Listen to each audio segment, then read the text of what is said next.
Sometimes life will hand you people who test every ounce of your patience. Folks who know just how to press the buttons you swore you disconnected. You'll walk into rooms carrying peace, and they'll bring storm. You'll offer grace, and they'll meet it with ego. And if you're not careful, you'll spend your whole life reacting, giving your power away in bits and pieces to people who don't even deserve a seat at your table. But what if I told you that there's a version of you who's unbothered, steady, and centered no matter what tries to shake you? You see, I used to believe that peace was something you had to fight for in the world. But I've learned that real peace, that God-given, unshakable peace, it doesn't come from controlling the people around you. It comes from mastering the spirit within you. God didn't create you to be emotionally tossed around by every offense, every opinion, or every toxic personality. He called you to rise above it, not because you're better than anyone, but because you're too chosen to be distracted. There's power in knowing who you are and who you refuse to become in the presence of chaos. So today we're not just talking about avoiding anger, we're talking about spiritual maturity, about reclaiming your energy, about choosing peace like it's warfare, because the real battle isn't on the outside. It's in the mind, it's in the spirit, it's in the way you decide to show up when the enemy sends someone to provoke you. And I believe there's a version of you that can walk through fire and not even smell like smoke. Let's talk about her. Let's talk about the you who is no longer triggered. She's transformed. Before you ever open your mouth, before you ever raise your voice, and before you ever roll your eyes or let your spirit be stirred, there is a conversation happening inside of you. It's quiet, it's subtle, but it's shaping everything. That inner dialogue, what you say to yourself, how you interpret situations, how you assign meaning to other people's actions. That's where either your peace is preserved or your power is handed over. And if you don't master that inner dialogue, you will always be at the mercy of external noise. Most of us think our reactions are about other people, what they did, what they said, how they made us feel. But the truth is, what they did only matters because of what we told ourselves about it. They didn't speak to you at work and your mind said, they're ignoring me. Someone interrupted you and your inner voice said, they don't respect me. Your friend forgot to call back and you said, I must not matter to them. It's not just what happened. It's the internal story we attach to it. And those stories become beliefs, and those beliefs become emotions. And those emotions become actions that either build your character or break your peace. This is why emotional mastery starts in the mind, not in the moment. You can't wait until someone disrespects you to decide how you're going to respond. You've got to decide ahead of time what kind of person you are, what kind of spirit you're carrying, what you're willing to be moved by, and what you're going to let slide off your back like water. The enemy doesn't have to destroy your life if he can just disturb your mind. If he can plant one lie in your spirit that grows into insecurity, comparison, bitterness, or offense, then he doesn't even have to finish the job. You'll sabotage your own peace. When your inner dialogue is unhealthy, it turns small things into big battles. A passing comment becomes a declaration of war. A missed text becomes a sign of abandonment. And suddenly you're angry, not because of what they said, but because of what you believed about yourself through what they said. That's the trap. That's the pattern. The truth is, most people aren't even thinking about you deep enough to offend you on purpose. They're reacting from their own wounds, their own blind spots, their own dysfunction. And if your inner dialogue is rooted in insecurity, you'll absorb their behavior as a personal attack, when it was never about you at all. But when your inner dialogue is healed, when your thoughts are rooted in truth, when your identity is anchored in God, not compliments, not attention, not validation, then someone can throw shade and it won't eclipse your light. Someone can ignore you and it won't shake your value. Someone can try to provoke you and all they'll meet is the peace of someone who knows exactly who they are. That kind of clarity is rare. That kind of self-governance is powerful. And that kind of mindset is built, not borrowed. You don't wake up with that. You practice that. You preach to yourself daily. You catch the lies before they grow roots. You correct your thoughts before they poison your emotions. You go to war with the narratives in your own head before you go to war with the people in your life. Because here's the thing, how you talk to yourself sets the tone for how you handle others. If you're harsh with yourself, you'll be defensive with others. If you constantly doubt yourself, you'll be overly sensitive to criticism. If you judge your own worth by what people think, you'll always be needing someone to affirm what only God can anchor. But when your inner voice becomes your ally, not your enemy, you stop needing everyone to walk on eggshells around you. You stop requiring perfection from people who were never built to carry your healing. You begin to offer what you've received internally: grace, patience, and discernment. And don't get it twisted. This doesn't mean you let people walk all over you. This isn't about being passive. It's about being powerful on purpose. You become so deeply aware of your triggers, your thoughts, and your emotional temperature that you don't have to explode to feel in control. You can walk away and still win. You can say less and mean more. You can let someone's behavior reveal who they are without it distorting who you are. That's what happens when your inner dialogue is submitted to the Spirit and not to your feelings. Because feelings will lie, emotions will exaggerate, insecurities will twist the truth. But when your mind is renewed, when the word has saturated your thoughts, when prayer becomes your processing space, you don't react from flesh. You respond from wisdom. And wisdom knows that not everything needs your energy. Not every offense deserves a response. Not every comment requires a comeback. Some things just need your silence and your self-control. Mastering your inner dialogue also means becoming fluent in truth. Not your trauma, not your assumptions, but truth. The truth that says, I am fearfully and wonderfully made. The truth that says, no weapon formed against me shall prosper. The truth that reminds you, greater is he that is in me than he that is in the world. So when offense comes, you measure it against the truth, not your wound. When disrespect shows up, you don't let it shrink your identity. You let it remind you of how far you've come in your ability to stay grounded. Most importantly, mastering your inner dialogue means inviting God into your thought life. Not just your prayer life, not just your praise, but your private thoughts. The ones no one hears, but shape everything you do. The moments when you're tempted to clap back, tempted to spiral, tempted to rehearse the offense over and over in your head, those are the places where transformation really happens, where spiritual maturity is born, where character is refined.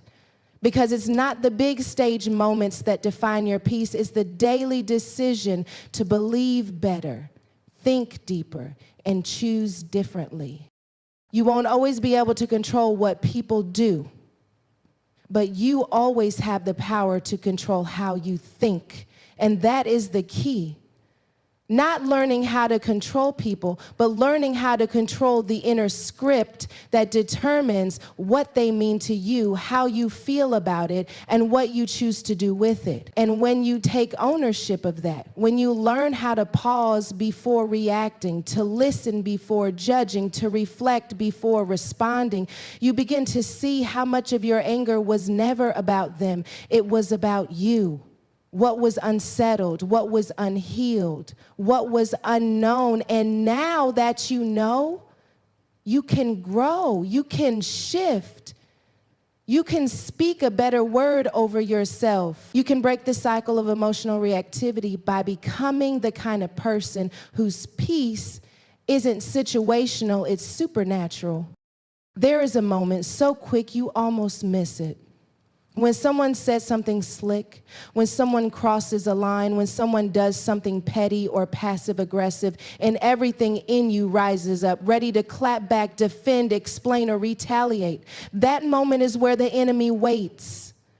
Not in the offense itself, but in your reaction to it. Because offense is more than an emotion. It's a trap. It's bait. It's an invitation into a cycle you were never called to live in. And if you don't recognize it for what it is, you'll end up feeding your ego while starving your peace. The spirit of offense thrives on assumption. It doesn't ask questions, it jumps to conclusions. It doesn't seek clarity, it collects evidence for resentment. You'll find yourself replaying the tone they used, analyzing the words they chose, twisting the story until it supports the belief you already had that people can't be trusted, that no one respects you, that you always have to protect yourself. But what if that wasn't even true? What if what they said wasn't even about you? What if they were just projecting their own frustration and you made it personal when it was never meant to be?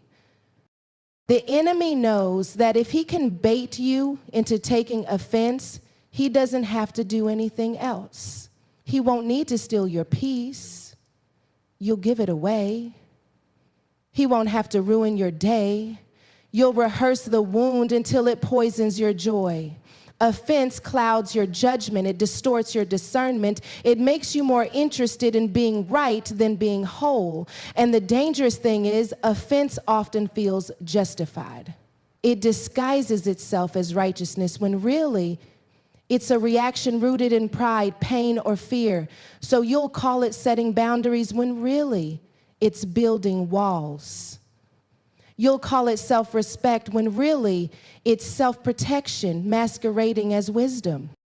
When Jesus said, "Blessed is the one who is not offended because of me," he wasn't just talking about persecution or disbelief. He was talking about the kind of offense that comes when God doesn't move the way you expected, or people don't treat you the way you hoped, or situations don't unfold according to your timeline. That kind of offense will have you bitter at God, disappointed in people, and emotionally tied up in knots that have nothing to do with the present moment. And the reason it's so dangerous is because it becomes part of your identity. You start walking around with a chip on your shoulder, interpreting everything through the lens of hurt. That's why you have to train your spirit not to take the bait, because people will test you, situations will irritate you, you'll be tempted to internalize things that have nothing to do with your worth and everything to do with someone else's brokenness. And if you're not anchored, you'll absorb that brokenness and carry it like it's your own. But the truth is, you don't have to pick up everything that's thrown at you. Just because someone delivers offense doesn't mean you have to sign for the package. You see, taking offense is a choice. You don't always get to choose what people say or do, but you do get to choose how you process it. You get to choose whether you give it power, whether you let it fester, whether you let it rob you of your joy or your peace or your sense of direction. When your identity is rooted in truth, offense doesn't stick the same way. It might land, but it won't stay. It might sting, but it won't settle, because you know who you are. You know what you carry, and you refuse to let someone's immaturity pull you into an emotional space you've outgrown. Offense is often a mirror. It reflects not just what they did, but how you feel about yourself. So if someone makes a comment about your intelligence and you secretly doubt your own value, that comment will cut deep. If someone questions your motives and you already wrestle with feeling misunderstood, you'll take it personally. But if you're healed, if you're anchored, if you've done the work of knowing your worth, then what they say bounces off the truth you've built within. You can bless them and still walk away. You can disagree without being defensive. You can love without losing yourself. It takes maturity to recognize offense as bait. It takes spiritual strength to pause before reacting, to ask God, is this even about me, or is this worth my energy? Because most of the time, the offense you feel is less about the person and more about the wound they touched. That's why some people can say the same thing to two different people, and one person laughs it off while the other spirals. It's not the words, it's the internal landscape the words fall on. And if you haven't healed the ground, everything feels like an attack. This is why forgiveness isn't just a spiritual command, it's a strategic weapon. Forgiveness keeps your heart light, your mind clear, and your spirit uncluttered. It breaks the cycle of offense before it takes root, because unhealed offense becomes bitterness. And bitterness is a prison with no door. It locks you in resentment, fuels your anger, and makes you see life through a filter that was never meant for you. Forgiveness doesn't excuse what happened. It just refuses to let it keep happening in your spirit. It refuses to let one offense define your day, your decisions, or your destiny. There will always be people who misunderstand you, people who dismiss your growth, people who think they know who you are based on a version of you that no longer exists. But their opinion is not your truth. Their words are not your label, and their offense is not your responsibility. The minute you stop internalizing other people's chaos is the minute you reclaim your clarity. And clarity is where peace lives. When you stop taking the bait, you step into authority. You become the kind of person who doesn't need to win every argument to feel secure. You don't need to be understood by everyone to be confident. You don't need to chase closure that only God can give. You realize that peace is too expensive to give away every time someone acts out of pocket. You start choosing your battles based on purpose, not pride. You start recognizing that some things are simply beneath your calling. And it's not that you don't feel things, you're still human, but you've learned how to feel without reacting, how to process without spiraling, how to observe without absorbing. You can hear something offensive and still respond from wisdom. You can feel the temptation to snap back and still choose self-control. That's what it means to grow spiritually. Not that you don't notice the offense, but that you see it clearly and decide, I'm not going there, not today, not with this peace. Not with this anointing, not with everything I've healed from. There's a freedom that comes when you stop needing every person to act right in order for you to feel right. There's a power in being able to discern this is bait and walk away with your integrity intact. You begin to live above the noise, above the pettiness, above the urge to always react. You begin to move with grace, not just because it's easier, but because it's wiser. Because every time you refuse the bait, you make room for something better. Every time you release the offense, you create space for deeper peace. And every time you rise above, you grow stronger within. There is a certain kind of peace that doesn't just feel good, it guards you. It doesn't just comfort you, it covers you. It doesn't mean everything around you is calm, but it means you are. And that kind of peace is sacred. It's not fragile. It's not cheap. It's not something you hand out just because someone demanded your time, your attention, your opinion, or your reaction. That kind of peace is earned through pain, developed through spiritual discipline, and protected by intentional choices. It is not just an emotion. It is a territory. And like any territory of value, you must guard it with your life. There was a time when you would let anything disrupt your spirit. One bad text message, one sideways comment, one frustrating interaction, and your whole day was hijacked. You were at the mercy of other people's energy, tossed around by their moods, constantly needing someone else to behave correctly so you could feel okay. But there comes a moment in your growth where you realize my peace is not up for grabs anymore. Because every time you let someone else control your emotional atmosphere, you surrender authority that was never meant to leave your hands. You have to treat your peace like it is something holy, something divine, something God gave you, not just to survive, but to carry out your purpose with clarity and strength. You don't let just anybody speak into your spirit. You don't entertain every conversation. You don't pick up every call, read every comment, or attend every argument you're invited to.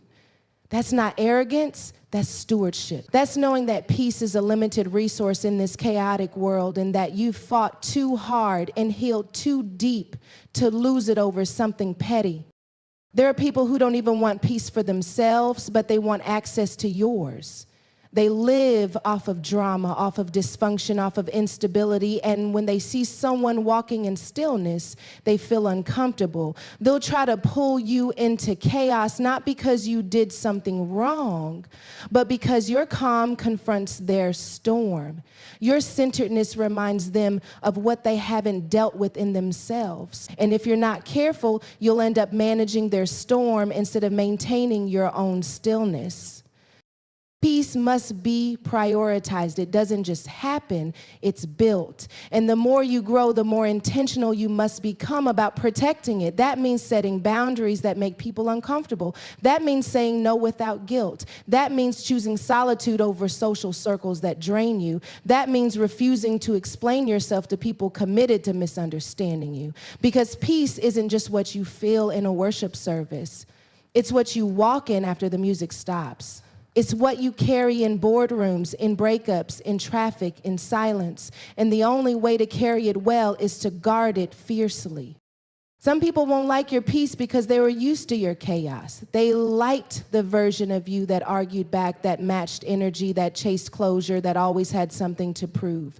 But now you're choosing stillness. You're choosing soft answers. You're choosing disengagement from drama. You're choosing to see but not react, to hear but not absorb, to feel but not flare up. And that shift will cost you some relationships, but it will save your soul. Because every conversation doesn't deserve your voice, every offense doesn't warrant your reaction, every situation doesn't need your energy. Sometimes you'll be tempted to go back, to engage, to respond, to explain, to defend, but you have to ask yourself, is this worth my peace? Because not everything is. Some people are committed to misunderstanding you. Some people thrive off of emotional instability. And the moment you match their energy, you lower yours. The moment you mirror their dysfunction, you disconnect from your discipline. And peace will never coexist with chaos if you keep opening the door and inviting it in. You don't have to announce that you're choosing peace. Just live it. Just embody it. Just let your silence speak for you. Protecting your peace also means being mindful of what you entertain mentally and spiritually, the conversations you replay, the offenses you rehearse, the fears you meditate on. All of that matters. You can't have peace in your spirit if your mind is cluttered. You can't walk in peace when you're constantly feeding your anxiety with worst-case scenarios and imaginary arguments. Peace is not just the absence of conflict. It is the presence of focus. It is the discipline of choosing what you will and will not dwell on. And it's not always external conflict that steals your peace. It's the internal conversations that go unchecked, the lies you believe about yourself, the pressure you put on yourself, the guilt you carry unnecessarily. Protecting your peace means confronting those internal narratives with truth. It means declaring, I am not what I went through. I am not the voice of my insecurity. I am not required to carry shame that Jesus already took to the cross. It means interrupting your own thought patterns before they spiral into self-sabotage. Peace isn't passive, it's proactive. You also have to understand that peace doesn't mean perfection. It doesn't mean nothing ever goes wrong. It means that even when everything goes wrong, you stay right. Right in your mind, right in your posture, right in your response. That's what Jesus meant when he said, my peace I give to you, not as the world gives, because the world gives peace based on circumstances. But God gives peace that passes understanding. That means even when it doesn't make sense, to be calm. You are. Even when people expect you to be mad, you're not. Even when things fall apart, you stay together. When you protect your peace, you protect your purpose. Because distractions are the enemy's favorite tool. If he can't destroy you, he'll just keep you busy with emotional mess. He'll have you fighting battles that don't matter, proving things to people who don't care, staying stuck in cycles that steal your focus. But when you're serious about your assignment, you don't let offense take root. You don't let pettiness plant seed. You don't let drama build a home in your heart. You move differently. You stay light. You stay low mental in the flesh, but high mental in the spirit. You become unbothered, not because you don't care, but because you've chosen what to care about. You've decided what matters. You've surrendered what you can't control, and you've elevated your standard for access, not because you're better than anyone, but because you finally realized what it costs to carry peace. You know, the sleepless nights you had to survive, the therapy sessions you cried through, the prayers that carried you out of dark places, the growth it took to respond with wisdom instead of wrath. And now that you're here, you're not going back. Your peace is your power. It is your signal to heaven and hell that you know who you are, that you know who you belong to, and that you will not be shaken by the noise. Not every battle is yours. Not every war needs your sword. Sometimes the most spiritual thing you can do is be still. Let God defend you. Let time reveal the truth. Let silence say what words cannot. Because peace is not weakness. It is warfare waged wisely. It is your refusal to let the chaos outside disturb the clarity within. It is the strength to stand in stillness when everything around you tries to make you crumble. Every time you walk into a room, you're not just walking in as a personality, you're walking in as an identity. You bring your experiences, your truth, your power, your spirit. And how you respond to life, especially in moments of tension, offense, or pressure, reveals whether you're operating from emotion or from identity. Emotion is reactive, it's temporary. It rises and falls based on what's happening around you. But identity is rooted, it's secure. It doesn't shift just because someone doesn't like you, support you, or speak to you the way you want it. When you respond from identity, you're not trying to prove something, you already know who you are. The problem with responding from emotion is that it puts your power in someone else's hands. They do something and now you're triggered. They say something and now you're spiraling. Your day is fine until they make that one comment and suddenly your mind is racing, your mood is shifted, your heart is heavy. That's how the enemy plays the game. He doesn't always show up with a crisis. Sometimes he shows up in subtle offense, in small misunderstandings, in the urge to snap, and he waits for you to forget who you are and act out of who you used to be. But when you're rooted in your God-given identity, you don't show up just reacting to every feeling. You've done the work. You've sat with God. You've been healed from the things that used to make you impulsive. You've learned how to pause and pray instead of popping off. That's what growth looks like. It's not that you don't feel anymore. It's that you've stopped letting your feelings lead. Your emotions no longer sit in the driver's seat. Your identity does. The truth of who you are, who God says you are, what you've been through, what you've overcome, that becomes your compass. Too many of us have spent years letting our emotions write the story of our lives. We've said things in anger that we can't take back. We've burned bridges out of offense. We've made decisions from insecurity. We've reacted to fear instead of resting in faith.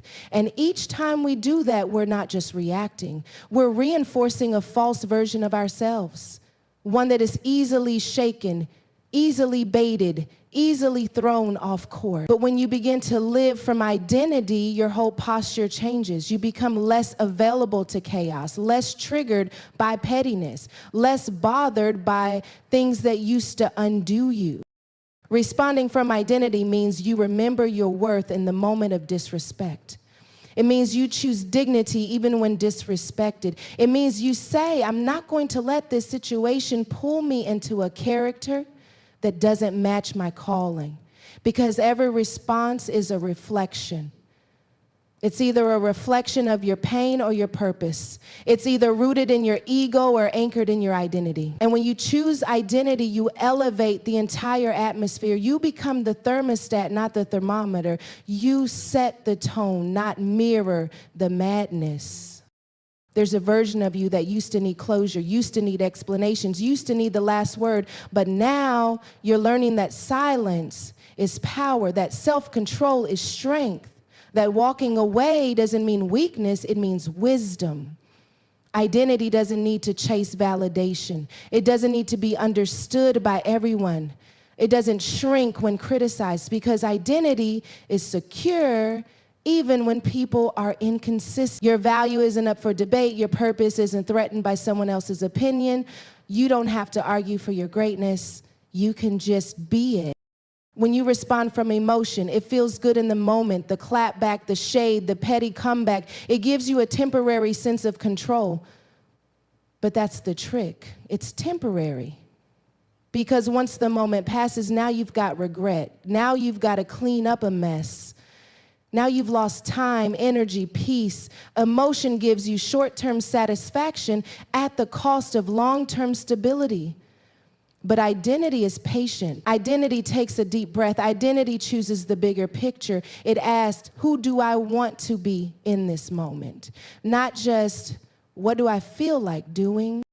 Jesus is the perfect example of this. He could have called angels to fight for him. He could have defended himself when they lied on him, but he knew who he was. He didn't need to react because his purpose required restraint. Sometimes your power is shown not in how loud you are, but in how still you can be.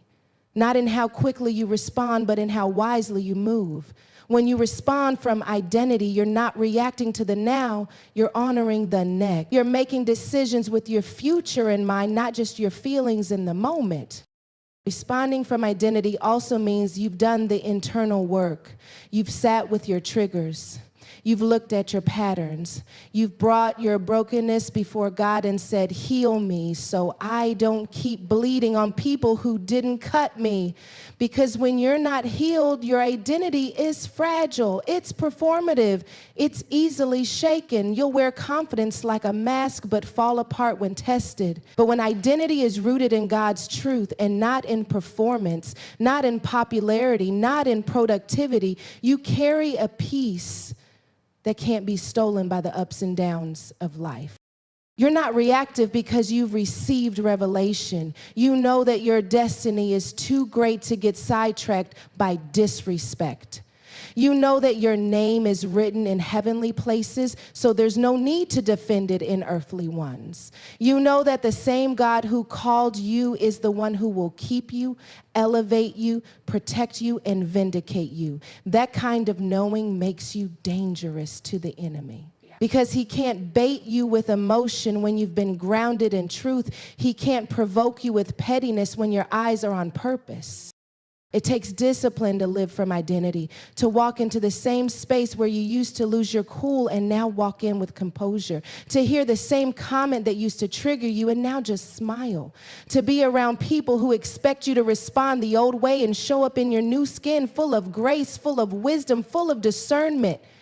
That's what real transformation looks like. It's not just a new outfit or a new circle, it's a new emotional rhythm. It's a new standard of behavior based on a new understanding of self. You stop negotiating with dysfunction. You stop explaining yourself to people who have already made up their minds. You stop shrinking to make others comfortable, and you start walking in your full stature, not loud, not arrogant, but sure, steady, clear, because you're no longer being tossed by every wave of emotion. You've anchored yourself in identity. You've trained your mind to pause. You've submitted your reactions to the Spirit. You've decided that your legacy is more important than your feelings. This kind of living isn't easy, but it's worth it. It requires self-awareness. It requires prayer. It requires pausing long enough to ask, is this who I really am? Or is this who I used to be? It requires discerning the difference between a moment of anger and a lifetime of purpose. And it requires letting go of the need to win every battle, knowing that some battles are won by simply choosing not to engage. And when you start responding from identity, you start attracting different experiences. People treat you differently because you carry yourself differently. You speak less, but you say more. You do less, but you impact more. Your life becomes a reflection of inner alignment, and that alignment protects your peace, guards your energy, and keeps you focused on what really matters. You realize that emotional maturity isn't about suppressing your feelings. It's about mastering them. It's about recognizing when to speak and when to be silent, when to push and when to pause, when to stand your ground and when to surrender it to God.